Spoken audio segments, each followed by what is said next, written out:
afin que les dominations et les autorités dans les lieux célestes connaissent aujourd'hui par l'Église la sagesse infiniment variée de Dieu. Éphésiens 3:10. Pour qu'un charpentier puisse montrer ce qu'il sait faire, il lui faut du bois. Le forgeron, quant à lui, a besoin de fer pour montrer son savoir-faire. L'orfèvre a besoin d'or pour montrer son talent. Pour montrer son art, l'artiste a besoin de toile et de pinceau. Le musicien a besoin d'un instrument pour exprimer son art. Le Seigneur Jésus-Christ a besoin de toi et de moi pour pouvoir démontrer ce qu'il sait faire. Quel mystère! Le Seigneur Jésus-Christ a besoin de ces haillons, de ces vêtements souillés que nous sommes, de ces arbres desséchés, afin de pouvoir démontrer son savoir-faire. C'est pour cette raison que dans la parole de Dieu, nous sommes comparés à des vêtements souillés, Ésaïe 64:5. C'est dans cet état, dans ces conditions, que nous nous approchons de Dieu. Mais cette œuvre de sa grâce sera amenée à sa perfection et à son plein accomplissement lors de sa seconde venue. Quand nous le verrons face à face, nous serons alors semblables à lui, et nous occuperons alors une place supérieure à celle des anges. C'est pourquoi le Seigneur veut que toi et moi, nous soyons ses collaborateurs.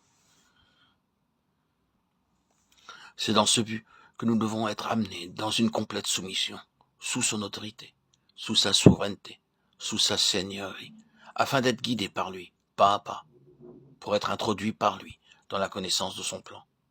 C'est alors que nous serons en mesure de satisfaire le besoin même de Dieu. Comme Anne, nous serons amenés à connaître le besoin de Dieu, en priant dans la connaissance de son dessein. Dans beaucoup de cas, nous devons constater que nos prières sont marquées par l'égoïsme et l'égocentrisme. Nous ne prions pas pour les autres. C'est pourquoi Dieu enseigne à Job à prier et à intercéder pour les autres en tant que collaborateur avec Dieu. Prenez maintenant 7 taureaux et 7 béliers, allez auprès de mon serviteur Job et offrez pour vous un holocauste. Job, mon serviteur, priera pour vous, et c'est par égard pour lui seul que je vous traiterai pas selon votre folie, car vous n'avez pas parlé de moi avec droiture, comme l'a fait mon serviteur Job.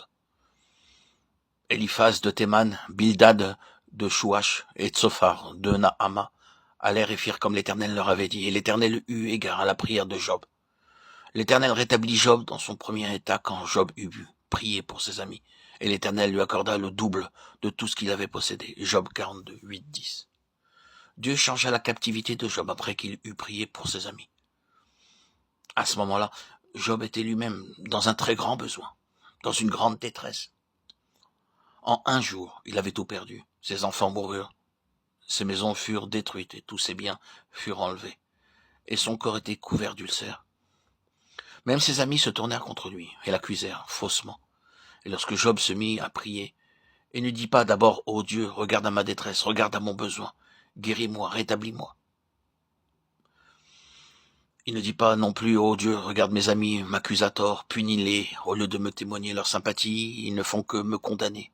Job n'a pas prié de cette manière-là, mais il oublia son propre besoin en faveur de celui de Dieu. Il a prié pour ses amis. Seigneur, pardonne-leur. Même s'ils m'accusent à tort, pardonne-leur quand même.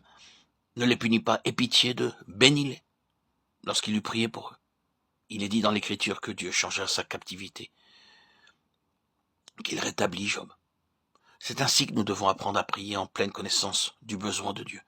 C'est ainsi et de cette façon que Dieu enseigna à Anne et lui montra comment elle serait élevée très haut par l'obéissance envers le Seigneur. De la poussière, il retire le pauvre, du fumier, il relève l'indigent pour les faire asseoir avec les grands. Et il leur donne en partage un trône de gloire, car à l'Éternel sont les colonnes de la terre, et c'est sur elles qu'il a posé le monde. 1 Samuel 2:8.